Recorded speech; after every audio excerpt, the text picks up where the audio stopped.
Hello learners, in this video we are going to discuss about importance of pH in everyday life.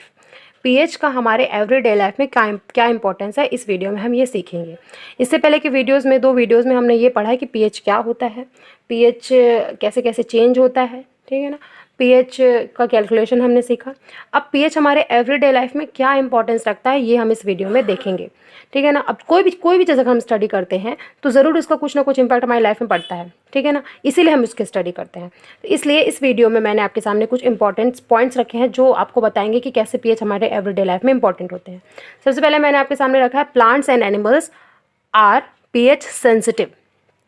Plant और animal जो होते हैं वो pH sensitive होते हैं। इसका मतलब क्या हुआ, कोई भी प्लांट और एनिमल जो होते हैं वो एक फिक्स pH पे ही काम करना पसंद करते हैं। उनकी जो बॉडी होती है वो इस तरह बनी होती है कि एक फिक्स pH पे ही वो काम करेंगे। जैसे कि our body works efficiently with pH range of 7.0 to 7.8। हमारी जो बॉडी होती है, मतलब हम एनिमल्स की जो बॉडी होती है वो किस तरह बनी रहती है, 7.0 to 7.8 तक के रेंज में वो सिर्फ काम कर सकती है, ठीक है। तो होता क्या है, अगर बढ़ जाए और कम हो जाए तो हमारी बॉडी को कहीं ना कहीं से प्रॉब्लम होगी। या तो आपको स्किन कैंसर होगा, या तो आपको स्किन से रिलेटेड कुछ प्रॉब्लम होगा, या तो आपकी बॉडी के अंदर कुछ इफेक्ट होने लगेगा, ओके। तो इस तरह से हम pH सेंसिटिव है। इसके एक बहुत आसान एग्जांपल देख लेते हैं। जो इंडस्ट्रियल एरिया होते हैं, इंडस्ट्रियल एरिया मतलब जहाँ पे बहुत ज़्यादा कार्स ऑटोमोबाइल्स रहते हैं, फैक्ट्रीज होती हैं, जहाँ पे कि एटमॉस्फेयर में बहुत ज़्यादा हार्मफुल गैसेस प्रोड्यूस होते हैं। हार्मफुल गैसेस में कौन कौन से गैस आ जाते हैं, सल्फर डाइऑक्साइड, नाइट्रोजन डाइऑक्साइड, ठीक है ना, नाइट्रस ऑक्साइड, ये सारी चीज़ें बहुत हार्मफुल गैसेज है। हाइड्रोजन सल्फाइड, ये बहुत हार्मफुल गैसेज है। ऐसे एरिया में जब गैसेस स्मोक रिलीज होती हैं तब स्मोक के साथ ये सारी चीज़ रिलीज होती हैं और ये एटमॉस्फेयर में घूमती रहती हैं, ठीक है ना। होता क्या है, जब ये तो आपके एटमॉस्फेयर, मान लीजिए कोई भी एरिया है, वहाँ की हवा में ये सारे गैसेज हैं और ऊपर से पानी आ रहा है, ठीक है ना। तो जब H2O इन गैसेज के साथ रिएक्ट करता है तो क्या बनाता है, एसिड बनाता है, ओके। फिर जब मान लीजिए पानी ऊपर से गिर रहा है और नीचे उसको गैस मिल रहा है, तो वो गैस के साथ मिला, रिएक्ट किया, एसिड बनाया, फिर वो एसिड के साथ ही गिरने लगता है, ठीक है ना। तो इस तरह के रेन को हम क्या बोलते हैं, एसिड रेन। एसिड रेन मतलब एसिड की बारिश होती है। जब एसिड की बारिश होती है तब तो हमारे स्किन में प्रॉब्लम जाती ही जाती है। साथ ही साथ जब ये एसिड का पानी जब ज़मीन में आता है और जब वो नदी तालाब से होकर जब वो समुद्र में मिलता है, तब उस समुद्र का पानी का भी pH घटता जाता है। pH घट रहा है मतलब उस पानी का pH अगर लो हो रहा है मतलब वो पानी क्या हो रहा है, एसिडिक बनता जा रहा है।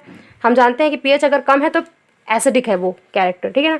तो ये हुआ। अब ये पानी जो नदी तालाब में भर गया पानी, देखो बारिश हुई, बारिश से एसिड रेन गिरा, एसिड रेन होने के बाद वो पानी समुद्र में जाएगा और वहाँ पे समुद्र में, नदियों में भी क्या बहुत सारे जानवर होते हैं, ठीक है ना। जो एक्वाटिक एनिमल्स रहते हैं वो पानी के अंदर ही रहते हैं। तो जब ये एसिड रेन उस पानी के साथ मिलता है तो उस पानी का pH कम कर देता है, और जब pH कम होता है तब वो एनिमल्स, उनके लिए बहुत ज़्यादा खतरा हो जाता है और अल्टीमेटली वो मर जाते हैं, ठीक है ना। इसीलिए हम बोलते हैं plants and animals are pH sensitive. तो जो प्लांट और एनिमल्स होते हैं वो pH सेंसिटिव होते हैं। अगर उनका pH कम कर दिया जाए, तो बढ़ा दिया जाए, तो उनकी लाइफ में, उनकी बॉडी में और उनके सर्वाइवल के लिए बहुत ज़्यादा डिफिकल्टी हो सकती है, ओके। तो this was the first importance of pH in our daily life. क्या इंपॉर्टेंट हमने देखा pH, कि pH अगर मेंटेन ना रहे तो हमारी लाइफ को प्रॉब्लम हो सकती है, ओके।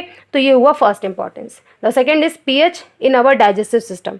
pH हमारे डाइजेस्टिव सिस्टम में बहुत ज़्यादा इंपॉर्टेंट रोल प्ले करता है। कौन सा, हम जानते हैं कि अवर स्टमक प्रोड्यूस हाइड्रोक्लोरिक एसिड। हमारे जो स्टमक होता है, जहाँ पे आपका जो भी आप खाना लेते हैं वहाँ पे स्टोर होता है, तो वहाँ पे आप उस खाने को पचाने के लिए एक एसिड रिलीज होता है जिसको हम बोलते हैं हाइड्रोक्लोरिक एसिड, ओके। कौन सा एसिड रिलीज होता है, हाइड्रोक्लोरिक एसिड। वो हाइड्रोक्लोरिक एसिड करता है क्या है कि आप जो भी खाना खाते हैं उसको पचाने के लिए हेल्प करता है। अगर हाइड्रोक्लोरिक एसिड अपने नॉर्मल मात्रा में रिलीज हो तब तो अच्छा है, लेकिन जब वो अपने लिमिटेड क्वांटिटी से जब ज़्यादा बनने लगता है हमारे बॉडी में, तब हमें प्रॉब्लम होती है एसिडिटी की। कौन सी प्रॉब्लम होती है, एसिडिटी की। और जब एसिडिटी होती है तो हमारे पेट में से बर्निंग सेंसेशन आता है, ऐसा लगता है कि आपका पेट जल रहा है, ठीक है ना, जो कि आपके आसपास के एरिया को बर्न कर सकता है। तो एक्चुअली नॉर्मली हमारे स्टमक में तो हाइड्रोक्लोरिक एसिड रिलीज होता है, लेकिन हमारी बॉडी, हमारे स्टमक जलता क्यों नहीं है, क्योंकि हमारे स्टमक के वॉल पे, अंदर का जो इनर वॉल रहता है वो म्यूकस की लेयर से कवर रहता है। म्यूकस के लेयर से कवर होने की वजह से जो हाइड्रोक्लोरिक एसिड है वो हमारे स्किन को डायरेक्ट टच नहीं करता। लेकिन अगर ये म्यूकस धीरे धीरे हमारे बॉडी में कम प्रोड्यूस होने लगता है तो ये कहीं ना कहीं एसिडिटी की प्रॉब्लम शो करता है। अब एसिडिटी जब भी होता है हम क्या देते हैं, इनो देते हैं, इनो खाने के लिए देते हैं, इनो पीने के लिए देते हैं, सोडा देते हैं, मिल्क देते हैं। ये सारी चीज़ें हम क्यों देते हैं, क्योंकि ये जितने भी चीज़ें हैं ये सारे बेस का कैरेक्टर शो करते हैं। ठीक है ना। एल्केलाइन, एल्केलाइन इन नेचर होते हैं। देखिए एल्केलाइन और बेस में क्या डिफरेंस है, ये मैं आपको बता चुकी हूँ पहले भी।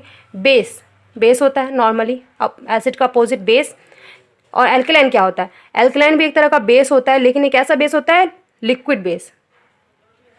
अगर आप बेस को पानी के अंदर डाल दोगे, एक्वस बेस को हम एल्केलाइन बोलते हैं। ओके, तो जब इनो सोडा मिल्क हम ये सब अगर देते हैं तो क्या होता है, ये तो सिंपली एंटा एसिड बोल सकते हो, एंटा एसिड, एंटा एसिड देते हो तो क्या होता है, आपके बॉडी में जो भी बर्निंग सेंसेशन हो रहा है एसिडिटी की वजह से, वो कम हो जाती है। ओके, तो इस तरह से पीएच इन अवर डाइजेस्टिव सिस्टम बहुत ज़्यादा इंपॉर्टेंस रखता है। अगर वो पीएच मेंटेन ना रहे तो भी आपको दिक्कत हो सकती है। तो this was the second importance of pH in our daily life. Next is pH changes as the causes of tooth decay. Okay, pH अगर आपके माउथ में अगर pH चेंज होता है तो आपके टूथ में डिके होता है। डिके मतलब दांत सड़ता है, जिसको हम सिंपली कहना चाहते हैं, कैविटी बन जाती है या तो दांत में प्लाग होने लगता है, ऐसी चीज़ें होने लगती हैं। तो ये किस वजह से होता है, क्योंकि आपके माउथ का pH चेंज होता है। जनरली आपके माउथ का जो pH रहता है वो 7 से ऊपर रहता है। ऐसा क्यों होता है, क्यों आपके माउथ का pH जो होता है वो 7 से ऊपर होता है? क्योंकि आपके माउथ में सलाइवा प्रोड्यूस होता है। सलाइवा मतलब सिंपली थूक को बोलते हैं हम सलाइवा। जब सलाइवा प्रोड्यूस होता है तो ये बेसिक कैरेक्टर का होता है, इसका नेचर जो होता है वो बेसिक होता है। ओके, इसलिए आपका माउथ हमेशा बेसिक में रहता है। लेकिन जैसे आप खाना खाते हैं, अब मान लीजिए आपने कोई खाना खाया, आपके माउथ में वो खाना है, आपने पानी पी लिया, लेकिन थोड़ा बहुत खाना आपके माउथ में रह जाता है। ओके, तो आपके माउथ में जो बैक्टीरिया, छोटे मोटे, क्योंकि बैक्टीरिया तो हर जगह प्रेजेंट रहते हैं, तो आपके माउथ में जो बैक्टीरिया है वो क्या करते हैं, उस बचे कुचे खाने को जो आपके माउथ में कहीं ना कहीं अटक के रह गया है उसको वो डिग्रेड करने की कोशिश करते हैं। ठीक है ना, तो बैक्टीरिया क्या करते हैं, उस खाने को डिग्रेड करते हैं। डिग्रेड करते हैं मतलब मान लीजिए आपने कोई खाना खाया है, उसमें शुगर है, जैसे कार्बोहाइड्रेट, हमारे खाने में कार्बोहाइड्रेट रहता है, प्रोटीन रहता है, लिपिड रहता है। ठीक है ना, तो मान लीजिए आपने कार्बोहाइड्रेट लिया, कार्बोहाइड्रेट को अगर हम तोड़ेंगे तो शुगर बनेगा, कार्बोहाइड्रेट का दूसरा नाम शुगर है। तो जैसे आपने मान लीजिए कोई खाना खाया, जैसे मान लो ब्रेड खाया, ठीक है ना, bread is a kind of starch, और स्टार्च मतलब क्या है, कार्बोहाइड्रेट। आपने कार्बोहाइड्रेट खाया, अब उसके बाद आपके माउथ में आपने पानी, जब ब्रेड खाया और पानी पी लिया, लेकिन थोड़ा बहुत ब्रेड आपके दांत में यहाँ फंसा है। ठीक है ना, अब बैक्टीरिया को पता चला कि भाई यहाँ पे एक ब्रेड फंसा, तो अब वो क्या करना चाहते हैं, उस ब्रेड को खाना चाहते हैं, क्योंकि बैक्टीरिया को सर्वाइवल के लिए कुछ ना कुछ चाहिए। तो वो जाता है आपके खाने को खाता है। अब वो क्या करता है, उस कार्बोहाइड्रेट को छोटे छोटे ग्लूकोज में तोड़ने की कोशिश करता है, और जब ये प्रोसेस होती है तो क्या होता है, वो एसिड रिलीज करता है। जैसे ही ये रिएक्शन होता है, जो बैक्टीरिया जब आपके खाने को, शुगर को ब्रेक करता है, तब एसिड रिलीज होता है, और वही एसिड आपके माउथ को, आपके टीथ को धीरे धीरे डीके करता है। क्या करता है, डीके। ओके, तो क्या करते हैं बैक्टीरिया, उस खाने को जो आपने खाया, आपके माउथ में रह गया, उसको डिग्रेड करते हैं। उस रिएक्शन के अंत में एसिड रिलीज होता है धीरे धीरे, जिस वजह से आपके माउथ का जो पीएच पहले 7 से ज़्यादा था, अब वो पीएच धीरे धीरे गिरने लगता है। और जैसे ही पीएच 5.5 से नीचे होता है, ठीक है ना, जैसे ही पीएच 5.5 से नीचे आता है, आपके इनैमल कोरोड होने लगते हैं, मतलब जंग लगने लगता है। कोरोजन की प्रोसेस हमने पढ़ी है। इनैमल क्या होता है, आपके टीथ की जो सबसे ऊपर की लेयर होती है, जो बहुत ज़्यादा आपकी बॉडी की सबसे हार्ड पार्ट जो होता है, जिसको तोड़ना, डिजोल्व करना बहुत मुश्किल होता है, वो धीरे धीरे कोरोड होने लगती है। ठीक है ना, आपका दांत जो रहता है बहुत स्ट्रांग होता है, बहुत ज़्यादा स्ट्रांग। आपके टूथ का, आपको जैसे एग्जांपल आपसे कोई पूछेगा कि बॉडी का सबसे स्ट्रॉन्गेस्ट पार्ट कौन सा है, तो आप कहेंगे इनैमल, जो कि आपके टीथ में प्रेजेंट है। अब वो इनैमल धीरे धीरे 5.5 से नीचे अगर पीएच हो जाता है तो धीरे धीरे वो कोरोड करने लगेगी, वो धीरे धीरे डिग्रेड होने लगेगी। ठीक है ना, जिसकी वजह से आपके माउथ में डिफरेंट टाइप्स ऑफ प्रॉब्लम आ सकती है। टीथ में दांत दर्द होगा, डीके होगा, कैविटी बनेगी, ये सारी चीज़ें होंगी। ओके, तो इसीलिए डेली बेसिस में कहा जाता है कि शक्कर की चीज़ ज़्यादा नहीं खानी चाहिए। ठीक है ना, शक्कर ज़्यादा नहीं खाना चाहिए। रात में हमेशा अच्छे से माउथ को क्लीन करके अच्छे से पानी पीना चाहिए, मुंह में एक भी खाना न रहे। ठीक है ना, तो ये सारी चीज़ें कही जाती हैं। ऐसा क्यों, क्योंकि आपके माउथ का पीएच अगर कम हुआ तो आपके माउथ के इनैमल्स, आपके टीथ के जो इनैमल है उस पर इफेक्ट पड़ सकता है। तो this was the third use of pH, importance of pH in our daily life. Now move on to next one. Now fourth one, which is the last one, is the self defense by animals and plants through chemical warfare. जो pH होता है वो animal और plants को survival के लिए भी बहुत ज़्यादा हेल्प करता है। ऐसा क्यों, जैसे कि हमने इसे पहले पढ़ा था, the sting of honey bees and ant contain formic acid. एक तरह का ऑर्गेनिक एसिड होता है फॉर्मिक एसिड, जो कि कहाँ प्रेजेंट रहता है, sting of honey bees and aunt. जो हनी बी, मधुमक्खी और जो चींटी के डंक में ये एसिड प्रेजेंट होता है। अब देखिए ये बहुत ज़्यादा इंपॉर्टेंट होता है, क्यों? क्योंकि जैसे मान लीजिए आपको पता है कि मधुमक्खी आपको काटने वाली है, तो आप उनको टच नहीं करते, नहीं आप उनके एरिया में जाना पसंद करते हैं। सेम एंड्स के साथ होता है। एंड्स को अगर कोई पकड़ लेता है तो एंट अपने सेल्फ डिफेंस में क्या करती है, उसको काटती है।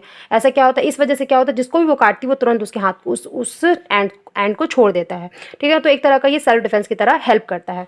अब इसके बाद मैं आपको ये बताना चाहती हूँ, अब जैसे मान लो कि कोई हनी बी या एंट आपके स्किन को इंजेक्ट किया, तो आपकी स्किन उस जगह थोड़ी सी स्वेलिंग हो जाती है, बहुत तेज़ पेन होता है। तब उसको कम करने के लिए हम क्या यूज़ करते हैं, माइल्ड बेस यूज़ करते हैं। माइल्ड बेस की जगह हम या तो सोडा रब करते हैं उस जगह, या तो कोई डिटर्जेंट रब करते हैं, जिसकी वजह से वो एसिड और बेस का एक न्यूट्रलाइजेशन रिएक्शन होता है और एसिड की जो एक्टिविटी रहती है वो धीरे धीरे कम होने लगती है। ओके, अब ये तो हुआ एनिमल का, लेकिन आपको पता होगा, शायद बहुत सारे लोगों को नहीं पता होगा, कि जो नेटल नाम की एक प्लांट होती है, ठीक है ना, बहुत ज़्यादा ये वाइल्ड एरिया में ज़्यादातर ये प्लांट्स पाए जाती है। उसकी पत्तियों में छोटे छोटे हेयर्स होते हैं, ऐसे स्टिंगिंग हेयर्स होते हैं, मतलब कांटेदार बाल होते हैं। इसके जो पत्तियां होती हैं उनमें एक एसिड होता है जिसको हम बोलते हैं मिथेनोइक एसिड। तो जैसे ही ये मिथेनोइक एसिड आपके स्किन को या तो किसी भी एनिमल के स्किन को टच करती है, तो ये बहुत ज़्यादा बहुत बहुत ही खतरनाक दर्द आप पैदा करती है। ठीक है ना, इतना दर्द कि आप सह भी नहीं सकते। तो इस वजह से नेटल क्या करता है, अपना सेल्फ डिफेंस में इस तरह का एसिड प्रोड्यूस करता है ताकि इसको कोई हार्म ना कर सके। अब जैसे मान लीजिए इसका भी एक तरीका, मिथेनोइक एसिड जब आपके बॉडी में बहुत ज़्यादा पेन कर रहा है, तो ऐसा कहा जाता है और ऐसा होता भी है कि नेटल के बगल में ही, नेटल के आसपास ही एक प्लांट, छोटा मोटा प्लांट प्रोड्यूस होता है जिसको हम बोलते हैं, उस प्लांट का नाम है डॉग प्लांट। ठीक है ना, तो क्या होता है, जब भी नेटल की पत्तियों को आप गलती से टच करते हैं तो आपके इस स्किन में मिथेनोइक एसिड रिलीज होता है, जो कि आपके स्किन में बहुत ज़्यादा सीवियर पेन प्रोड्यूस करता है। उस पेन को कम करने के लिए हम डॉग प्लांट की पत्तियों को उस एरिया में थोड़ा सा ऐसे करके रब करते हैं। तो क्या होता है, जो भी पेन आपके स्किन में हो रहा है वो धीरे धीरे कम होने लगता है। तो आप इमेजिन कर सकते हैं कि डॉग प्लांट की पत्तियों में ऐसा है क्या कि मिथेनोइक एसिड का दर्द चला गया। तो हमने बहुत अच्छे से पढ़ा है कि ज़रूरी है एसिड को कम करने के लिए, ऑब्वियस सी बात है, एसिड को रोकने के लिए हमें कोई बेस चाहिए। ओके, और बेस कहाँ मिलेगा आपको, डॉग प्लांट के लीफ में। ओके, तो मान लीजिए आप गलती से अगर नेटल प्लांट को कहीं से टच कर लेते हैं, तो आपके आसपास उसी प्लांट के आसपास आपको एक डॉग प्लांट दिखेगा, उसकी पत्तियों को आप अपने स्किन में अच्छे से रब करिए, तो जो भी पेन आपको हो रहा है वो धीरे धीरे कम हो जाएगा। ओके, तो इस पार्ट के साथ, इस टॉपिक के साथ आपका importance of pH in everyday life खत्म होता है और पीएच का ये टॉपिक खत्म होता है। अब इस वीडियो के बाद हम पढ़ेंगे सॉल्ट्स के बारे में। ठीक है ना, तो ये कुछ 4 पॉइंट्स मैंने बताया जिससे आपको ये पता चलेगा कि पीएच हमारी लाइफ में इतना इंपॉर्टेंट क्यों है। Thank you so much.